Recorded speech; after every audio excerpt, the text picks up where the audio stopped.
Welcome to Concrete Block, your go-to source for in-depth analysis and discussion of the latest news and current events. I'm your host, Walter, and we're glad you're joining us today. We're starting off with a story that's been making waves in the world of politics and space exploration. President Donald Trump has announced that U.S. Space Command's headquarters will be relocated from Colorado to Alabama. This decision reverses a previous move by the Biden administration to keep the headquarters in Colorado Springs.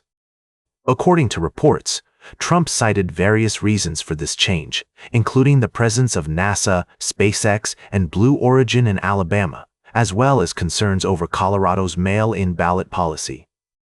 However, it's worth noting that some critics have accused the Trump administration of making this decision for political reasons, rather than purely based on the merits of the location. It's also important to consider the potential implications of this move on the local economies and communities in both Alabama and Colorado. On one hand, the relocation could bring new jobs and investment to Alabama, but on the other hand, it could also lead to losses for businesses and residents in Colorado who had been relying on the presence of Space Command. As we delve deeper into this story, we'll be examining the various perspectives and arguments surrounding this decision. We'll talk to experts and stakeholders to get a better understanding of what this move means for the future of space exploration and the communities affected by it. We'll also be looking at the history of U.S. Space Command and how it has evolved over the years.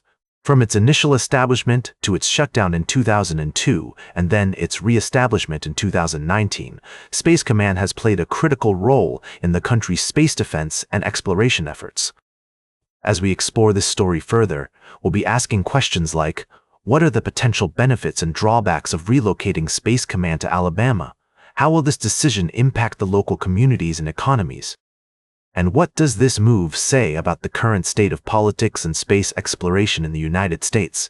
We'll be right back with more of today's top news on Concrete Block. Welcome back to Concrete Block. We're diving into a complex and sensitive topic that's been making headlines around the world. The conflict between Israel and Palestine has escalated, with recent developments sparking intense debate and discussion.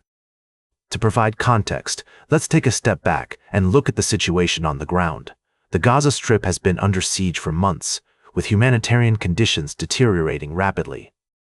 The international community has been calling for a ceasefire and an end to hostilities, but so far, a lasting resolution remains elusive. Now, a significant development has emerged. The International Association of Genocide Scholars, a prominent organization dedicated to studying and preventing genocide, has stated that Israel's actions in Gaza constitute genocide. This determination is based on the organization's assessment of the situation, taking into account the scale of violence, displacement, and humanitarian suffering. It's essential to note that this declaration has sparked both support and criticism. Some argue that it accurately reflects the severity of the situation, while others contend that it oversimplifies the complexities of the conflict or is politically motivated. To better understand the implications of this statement, let's consider the definition of genocide. According to the United Nations, genocide refers to acts committed with the intent to destroy, in whole or in part, a national, ethnical, racial, or religious group.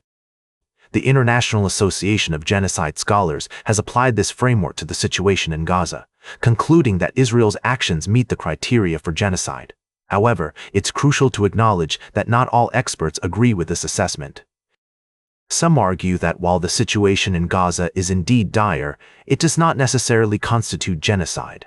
They point to the complexity of the conflict, the role of various actors, and the need for a more nuanced understanding of the events unfolding. As we navigate this intricate issue, it's vital to prioritize fairness, balance, and respect for different perspectives. The situation in Gaza is a humanitarian crisis that demands attention, empathy, and constructive dialogue. By engaging with diverse viewpoints and striving for a deeper understanding, we can work towards a more informed and compassionate discourse. Stay tuned for our final story of the day, right here on Concrete Block. Welcome back to Concrete Block. Today, we've been discussing some of the most pressing issues around the world, and now it's time to dive into our final segment. we're going to talk about a story that's been making headlines in Brazil and beyond. As you may know, former Brazilian President Jair Bolsonaro has been under house arrest since early August after violating a court order banning him from social networks. But that's not the only development in this ongoing saga. Bolsonaro is currently facing trial for his alleged role in a conspiracy to launch a pro-Bolsonaro coup in the months following the October 2022 election. The accusations against him relate to an alleged plot to stop current President Luiz Inácio Lula da Silva from taking office, and the trial has been seen as a significant test of Brazil's democratic institutions. The defendants include several high-ranking officials from Bolsonaro's administration, including former defense ministers and security chiefs. Now, it's worth noting that Bolsonaro denies plotting a coup, but has admitted seeking alternative ways to stop Lula from taking office. His supporters have been staging rallies in major cities, demanding that he be absolved of all charges. However, the Brazilian Supreme Court has shown no signs of backing down, and the trial is expected to continue in the coming weeks. The international community has also been watching this story closely, with some leaders weighing in on the situation. U.S. President Donald Trump has been a vocal supporter of Bolsonaro and has even imposed tariffs on Brazilian goods in an effort to pressure the country into dropping the charges. However, this move has been met with widespread criticism both within Brazil and internationally. As we consider this complex and multifaceted story, it's essential to approach it with nuance and balance. While Bolsonaro's supporters see him as a champion of conservative values, his critics argue that he poses a significant threat to Brazilian democracy. Meanwhile, the international community is grappling with the implications of this trial for global politics and diplomacy. As we wrap up today's episode of Concrete Block, it's clear that this story is far from over.